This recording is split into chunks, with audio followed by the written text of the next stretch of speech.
क्या आपने बहुत सोच विचार कर वाटर सॉफ्टनर लगवाया था मगर अब आए दिन डीलर को सर्विस के लिए बुलाना पड़ता है? क्या आपके सॉफ्टनर का मीडिया वेसल में कम और आपके टैंक में या आपके टेरेस पर भी फैल जाता है? अगर हाँ तो निश्चित ही आपके वाटर सॉफ्टनर का जो वेसल है और जो मल्टीपोर्ट वाल्व है उसका सिलेक्शन सही तरीके से नहीं किया गया है। नमस्कार दोस्तों, मैं विधान Goyal, CEO and founder purity hub. आइए आज वाटर सॉफ्टनर में सही वेसल और सही मल्टीपोर्ट वाल्व कैसे सिलेक्ट करते हैं इसके बारे में हम बात करते हैं। किस साइज का वेसल सिलेक्ट करें और उसको कितना फिल करना है, ये जानना आपके लिए बहुत जरूरी है अगर आप एक वाटर सॉफ्टनर लगवा रहे हैं या आप एक वाटर सॉफ्टनर डिजाइन कर रहे हैं। एक कॉमन मिस्टेक जो मैंने नोटिस की है, जब बहुत सारे डीलर्स मुझे अपने वाटर सॉफ्टनर के इंस्टॉलेशन दिखाते हैं तो उन्होंने क्या किया हुआ है कि कोई भी वेसल को बहुत ज्यादा फिल किया हुआ है, जिसकी वजह से आपको ये प्रॉब्लम आएगी कि जिस वक्त वेसल में रीजनरेशन या बैक फ्लशिंग होगी तो मीडिया पे जो प्रेशर पड़ता है वो नीचे की तरफ से ऊपर की तरफ पड़ता है, रिवर्स में पानी जब जाता है तो ऐसे में मीडिया को मूवमेंट की स्पेस नहीं मिलेगी। फॉर एग्जांपल, जैसे मेरे पास ये एक 1354 का वेसल है, ये 1465 का वेसल है, ये 1665 का वेसल है। अगर आप इस वेसल का टोटल वॉल्यूम देखेंगे तो ये होता है 104 लीटर, इसका होता है 154 लीटर, इसका होता है 185 लीटर। अब 185 लीटर या 104 लीटर का मतलब ये नहीं है कि आप इसको 104 लीटर तक भर दें या 100 लीटर तक भर दें।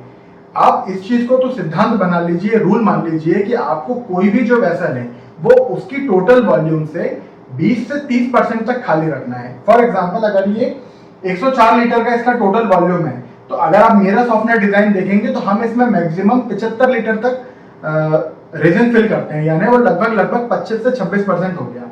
तो आपको मिनिमम 20 से 30% तक वेसल को खाली रखना है ताकि मीडिया को मूवमेंट की स्पेस मिले, वाटर प्ले के लिए स्पेस मिले।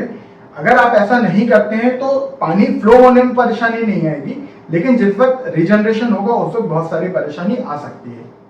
मैं आपके रेफरेंस के लिए आपकी स्क्रीन पर एक चार्ट दे रहा हूं जिसमें मैंने क्लियरली मेंशन किया हुआ है कि यूजुअली जो यूज होने वाले वेसल हैं उनमें टोटल वॉल्यूम कितना आ सकता है और आप कितना वॉल्यूम उसमें फिल कर सकते हैं ताकि एक अच्छा बैक फ्लशिंग या एक रीजनरेशन आपको मिल जाए।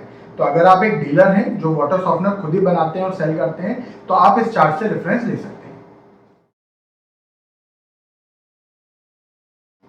सही मल्टीपोर्ट वाल्व साइज कैसे सिलेक्ट करें और कैसे पता करें कि हमें कौन सा मल्टीपोर्ट वाल्व लगाना चाहिए?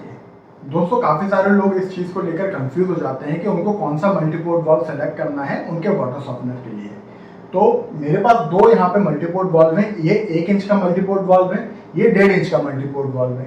1 इंच का मतलब है कि इसके अंदर इनलेट और आउटलेट की जो सुविधा दी है वो 1 इंच की दी है और इस वाले के अंदर जो सुविधा दी है इनलेट और आउटलेट की वो 1.5 इंच की है। अब ऐसा क्यों किया कंपनी ने ऐसा इसलिए किया क्योंकि उनको अलग अलग लेवल पर अलग अलग आउटपुट रेट चाहिए था। जैसे इसका आउटपुट रेट है 4000 लीटर 1 घंटे में यह आउटफ्लो दे सकता है और ये वाला मल्टीपोर्ट वाल्व है, ये आपको 8000 लीटर तक पानी दे सकता है।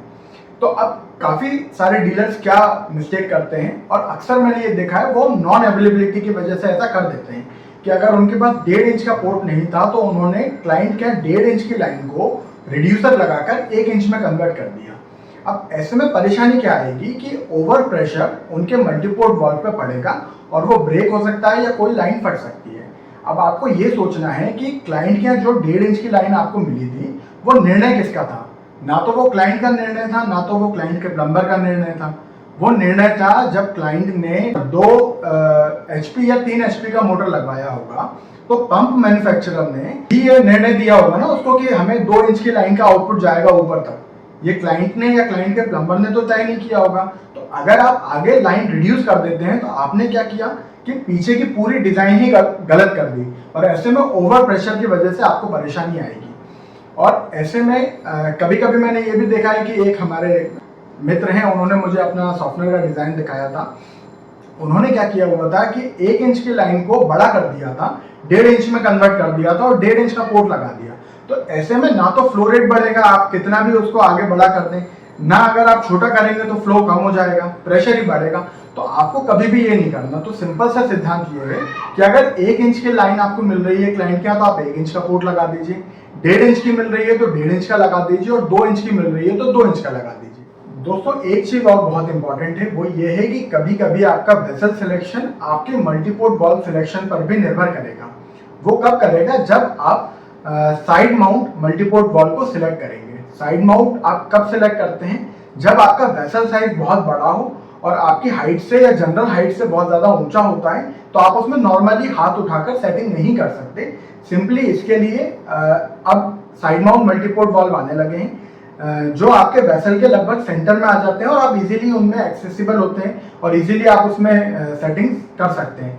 ऐसे में आपको मल्टीपोर्ट वाल्व के साथ जो वेसल सेलेक्ट करना है वो टॉप एंड बॉटम सेलेक्ट करना है। जैसे ये वाले जो जितने भी वेसल यहाँ रखे हैं ये टॉप ओपनिंग में है, ये 2.5 इंच की टॉप ओपनिंग में है, ये दोनों 4 इंच की टॉप ओपनिंग में है। और अगर आपका मल्टीपोर्ट वाल्व साइड माउंट होता तो आप इसमें टॉप एंड बॉटम यूज करते, जिसमें टॉप में भी ओपनिंग होती है और बॉटम में भी ओपनिंग होती है। वो 4 इंच या 6 इंच जैसा भी आपको साइज चाहिए वो अवेलेबल रहता है, कोई भी मैन्युफैक्चरर होंगे उनके पास। तो दोस्तों इस तरह से आप आपका वाटर सॉफ्टनर के लिए सही वेसल और सही मल्टीपोर्ट वाल्व चुन सकते हैं। मैंने कोशिश करी है कि मैं इस वीडियो में मैक्सिमम चीजें आपको बता सकूं, फिर भी मुझसे कुछ बताना छूट गया है तो नीचे दिए गए कॉन्टैक्ट नंबर है और वेबसाइट है, उसके थ्रू आप मुझसे या मेरी टीम से संपर्क कर सकते हैं। दोस्तों अगर आप ये जानना चाहते हैं कि वाटर सॉफ्टनर का ओबीआर कैसे निकालते हैं तो उसका एक सेपरेट वीडियो मैंने ऑलरेडी बनाया हुआ है, जिसका लिंक इस वीडियो के डिस्क्रिप्शन बॉक्स में है। अगर आप जानना चाहते हैं कि ओबीआर कैसे निकालते हैं तो आप उस वीडियो को पूरा देख सकते हैं। Thank you so much.